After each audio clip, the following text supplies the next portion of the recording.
विदेश मंत्रालय के आंकड़ों के अनुसार पिछले साल 2022 में 2,25,000 से अधिक भारतीय लोगों ने भारतीय नागरिकता छोड़ दी और दूसरे देश की नागरिकता स्वीकार कर ली, जो कि साल 2011 के बाद सबसे अधिक है। देश में 2014 के बाद भाजपा सरकार सत्ता में आई। उसके बाद कई मौकों पर देश में जो ओबीसी, दलित, आदिवासी, पिछड़ा समाज है, वो डर का माहौल महसूस करता है। हर दिन देश में हिंदू राष्ट्र की मांग होती जा रही है। पिछले कई सालों से देश के मुस्लिम, दलित समाज को निशाना बनाया जा रहा है। पिछले हफ्ते ही राजस्थान के रहने वाले जुनैद और नासिर की कथित तौर पर गोरक्षकों ने जलाकर हत्या कर दी थी। इसकी पूरी ग्राउंड रिपोर्ट आप द वायर पर देख सकते हैं। अभी सवाल ये खड़ा होता है कि भारतीय लोग नागरिकता क्यों छोड़ रहे हैं। आइए जानते हैं मेरे साथ इस वीडियो में। पिछले हफ्ते राष्ट्रवादी कांग्रेस पार्टी यानी एनसीपी ने केंद्र सरकार से एक सवाल किया था कि अगर देश में सब कुछ सही चल रहा है, देश में अच्छे दिन है, तो भारत के लोग देश क्यों छोड़ रहे हैं। विदेश मंत्री एस जयशंकर ने संसद में एक बयान देते हुए कहा था कि 2011 के बाद से 16 लाख से ज्यादा भारतीय लोगों ने भारतीय नागरिकता छोड़कर दूसरे देश की नागरिकता ले ली है। गृह मंत्रालय के मुताबिक साल 2021 में करीब 1,63,000 लोगों ने भारतीय नागरिकता छोड़ दी। वहीं पिछले साल इस आंकड़े में बढ़ोतरी होकर यह आंकड़ा 2,25,000 तक पहुंच गया है। आंकड़े यही दिखाते हैं कि हर साल नागरिकता छोड़ रहे लोगों की संख्या बढ़ती ही जा रही है। हर दिन लगभग 500 लोग भारत की नागरिकता छोड़ रहे हैं।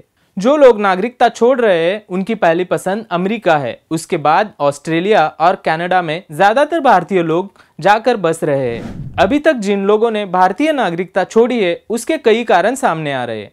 आइए उसमें से प्रमुख कारण हम आपको बताते हैं। बिजनेस की सिक्योरिटी। भारत के ज्यादातर अमीर लोगों का मानना है कि सरकार की तरफ से उन्हें उनके बिजनेस के मुताबिक कोई सिक्योरिटी नहीं दी जाती। इसकी वजह से वो विदेशों में अपने पैसे का निवेश कर रहे हैं और अपने बिजनेस को भी वही विदेशों में सेटल कर रहे हैं, मतलब अपना पूरा कारोबार वही खड़ा कर रहे हैं।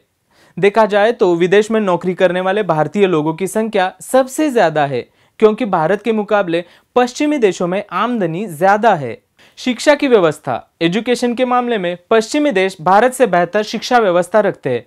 अपने हायर एजुकेशन के लिए भारतीय छात्र विदेशों में पढ़ाई करना पसंद करते हैं। पिछले 2 सालों में अमेरिका, ऑस्ट्रेलिया में मेडिकल इंजीनियरिंग के साथ साथ मास्टर्स की पढ़ाई के लिए जाने वाले छात्रों की संख्या में 10% से ज्यादा का इजाफा हो चुका है। हालांकि कई छात्र अपनी पढ़ाई पूरी करने के बाद बेहतर करियर के लिए उसी देश की नागरिकता लेकर वहीं बस जाते हैं। आजादी के 75 साल पूरे होने के बावजूद हम अभी तक अपनी शिक्षा व्यवस्था विदेशी देशों के शिक्षा व्यवस्था के मामले बेहतर नहीं कर पाए। आने वाले समय में बेहतर शिक्षा नीति के लिए सरकार की तरफ से कदम उठाने की जरूरत है। इसी बारे में ज्यादा जानकारी के लिए हमने ऑस्ट्रेलिया में पढ़ाई करने वाले स्टूडेंट से बात की। आइए देखते हैं। मेरा जो कोर्स है वो डिज़ाइन किया गया है जहाँ पे डेटा एनालिटिक्स और बिजनेस एडमिनिस्ट्रेशन को एक साथ करके ये कोर्स दिया जाता है। अभी जो आईटी इंडस्ट्री है वहाँ पे तुम्हें काफ़ी सारी चीज़ों का नॉलेज चाहिए। तुम्हें आर्टिफिशियल इंटेलिजेंस भी आना चाहिए, ब्लॉकचेन भी आना चाहिए, तुम्हें मार्केटिंग भी आनी चाहिए, तुम्हें एडमिनिस्ट्रेशन भी आना चाहिए, तुम्हें एनालिटिकल टूल्स यूज़ करना भी आना चाहिए। तो ये जो कोर्स है जिसमें मुझे बहुत सारे चीज़ों स्किल्स का एक साथ नॉलेज मिलता है, तो इसीलिए मैं यहाँ आई हूँ। इंडिया में भी काफ़ी कोर्सेज़ अवेलेबल है, एमबीए है, बट एमबीए में कैसे होता है, एमबीए अगर मार्केटिंग कर रहे हो तो तुम्हें एमबीए मार्केटिंग का ही सिखाया जाएगा। एक बात मुझे बाद में पता चली कि जो इंडिया में अगर मैं लोन लेती हूँ 25 लाख्स का, तो मेरा पर मंथ 25,000 कट होता है एज इंटरेस्ट, और फिर उसके बाद मुझे 10 to 15 ईयर्स लगते हैं ये लोन चुकाने में। जबकि मैं अभी ऑस्ट्रेलिया में हूँ तो ये लोन चुकाने को मुझे 5 से 6 साल ही लगेंगे। एक बात तो है कि Indian currency is 50 points lower than Australian currency, तो मेरा अर्निंग फास्ट होगा और मेरा लाइफ स्टार्ट करने का जो ड्यूरेशन है वो जल्दी से स्टार्ट हो जाएगा। लोन में मैं डूबी नहीं रहूँगी। और एक बात है कि ऑस्ट्रेलियन गवर्नमेंट इंटरनेशनल स्टूडेंट्स को काफ़ी ऑफर्स देती है, स्कॉलरशिप्स प्रोवाइड करती है, जिसके वजह से जो कॉस्ट ऑफ लिविंग है वो काफ़ी कम हो जाता है। तो यहाँ पे आके भी जो रेंट मैं पे करती हूँ वो ऑस्ट्रेलियन गवर्नमेंट मुझे एवरी ईयर रिफंड कर देती है क्योंकि मैं एक इंटरनेशनल स्टूडेंट हूँ। तो ये काफ़ी एनकरेजिंग फैक्टर्स है कि ऑस्ट्रेलिया में आके क्यों पढ़ना चाहिए। फिर जो मैं ट्रैवल करती हूँ तो पब्लिक ट्रांसपोर्ट में भी मुझे काफ़ी डिस्काउंट्स मिलते हैं बिकॉज़ मैं एक इंटरनेशनल स्टूडेंट हूँ। तो ये जब सारी चीज़ें हैं जो मुझे काफ़ी अच्छी लगती है। अ, ऐसे लगता है कि ह्यूमन्स को ज़्यादा वैल्यू दी जा रही है यहाँ पे। जो पे स्केल अगर देखा जाए तो इंडिया में 40 टू 50,000 पर मंथ कमाया जाता है आफ्टर डूइंग पोस्ट ग्रेजुएशन, जबकि ऑस्ट्रेलिया में 25,000 ज़्यादा कमाते हो तुम, बिकॉज़ पोस्ट ग्रेजुएशन यहाँ पे अम, ऐसे माना जाता है कि काफ़ी हायर लेवल ऑफ डिग्री है, तो इसीलिए तुम ज़्यादा पैसा कमा सकते हो यहाँ पे। अ, और एक चीज़ है कि ऑस्ट्रेलियन गवर्नमेंट रिस्पॉन्सिबिलिटी लेती है कि कोई भी स्टूडेंट यहाँ पे अनएम्प्लॉयड नहीं रहेगा। तो तुम कोई भी अ, इंडस्ट्री में एजुकेशन लो, तुम्हें एम्प्लॉयमेंट मिलेगी और इसकी रिस्पॉन्सिबिलिटी ऑस्ट्रेलियन गवर्नमेंट की है। अगर तुम्हें एम्प्लॉयमेंट नहीं मिलती, तो तुम ऑस्ट्रेलियन गवर्नमेंट को जाके बोल सकते हो कि मुझे एम्प्लॉयमेंट नहीं मिली है अभी तक, एंड वो लोग मदद कर देते हैं एम्प्लॉयमेंट लेने में। तो काफ़ी सारी चीज़ें हैं जो एज़ कम्पेयर टू इंडिया बहुत अच्छी है यहाँ पे। सेफ लगता है एनवायरनमेंट बिकॉज़ जॉब मिलती ही है, फिर पेमेंट अच्छा है, फैसिलिटीज़ अच्छी है, public transport is very clean. अगर मुझे यहाँ पे पीआर लेने का चांस मिलता है, PR is permanent residency in Australia, citizenship उसका नेक्स्ट स्टेप है। पर अगर पीआर लेने का मुझे यहाँ चांस मिलता है, यहाँ सेटल होने का मुझे चांस मिलता है, तो मैं वो डेफ़िनेटली लूँगी, क्योंकि यहाँ पे ऑस्ट्रेलियन गवर्नमेंट लोन्स में भी काफ़ी हेल्प करती है, कार्स लेने में भी काफ़ी हेल्प करती है। जो बच्चे होंगे फ्यूचर जनरेशन में, तो उनके एजुकेशन वाइज़ भी Australian government is very helpful. तो काफ़ी हद तक गवर्नमेंट इन्वॉल्वमेंट ज़्यादा है लोगों में, जिसके वजह से अ, ईज़ी पड़ जाता है बहुत चीज़ें करने में।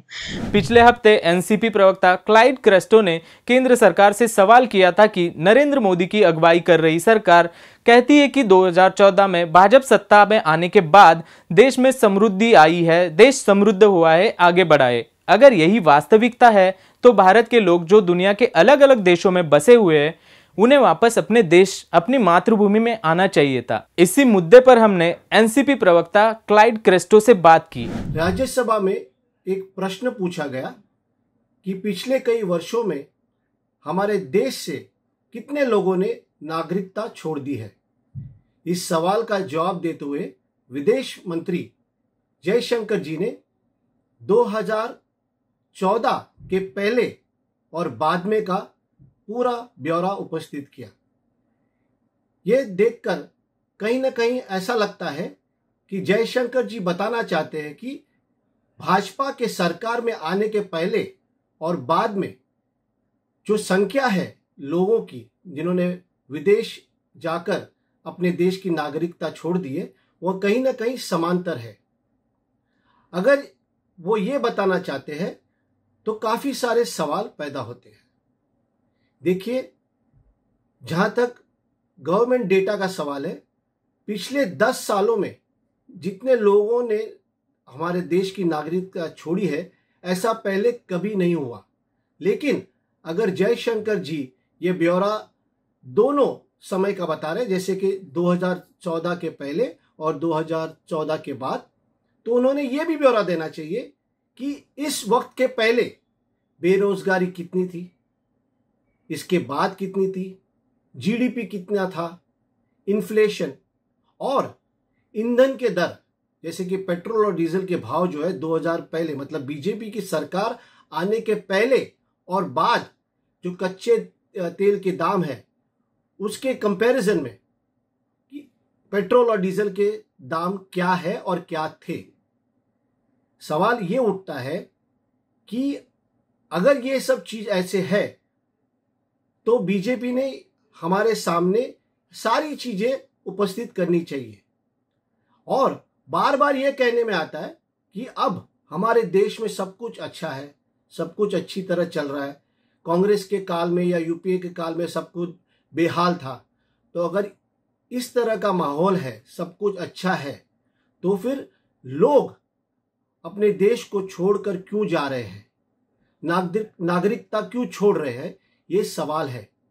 कि लोग अगर जानते हैं कि बीजेपी जो कह रही है कि हमारे देश में सब कुछ अच्छा है, तो फिर विदेश से लोग हमारे देश फिर आना चाहिए, क्यों नहीं आ रहे? जो देश छोड़कर गए हैं वो लोग भी देश में आना चाहिए और यहाँ के लोगों ने देश छोड़कर जाना नहीं चाहिए। असलियत तो ये है कि जो बीजेपी ब्यौरा दे रही है वो सब झूठ है। काफ़ी सारे लोग यहाँ से छोड़कर सिर्फ बेरोजगारी, जो बहुत बड़ा मुद्दा है, उसकी वजह से जा रहे हैं। तो मुझे नहीं लगता है कि जयशंकर जी, हम जो सवाल कर रहे हैं कि बेरोजगारी क्यों है, बेरोजगारी के आंकड़े क्या है और जीडीपी के आंकड़े क्या है, इन्फ्लेशन के आंकड़े क्या है, ईंधन के जो भाव है या पेट्रोल डीजल के भाव पहले और बाद में क्या है, ये सब दिखाने के लिए हम बता रहे हैं उनसे।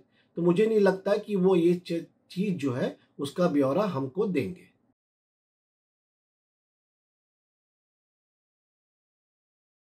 द वायर के और वीडियोस देखने के लिए सब्सक्राइब करें और बेल आइकन पर क्लिक करें। स्वतंत्र पत्रकारिता की आर्थिक मदद करने के लिए डिस्क्रिप्शन में दिए गए लिंक पर जाएं और अपनी राशि चुनें।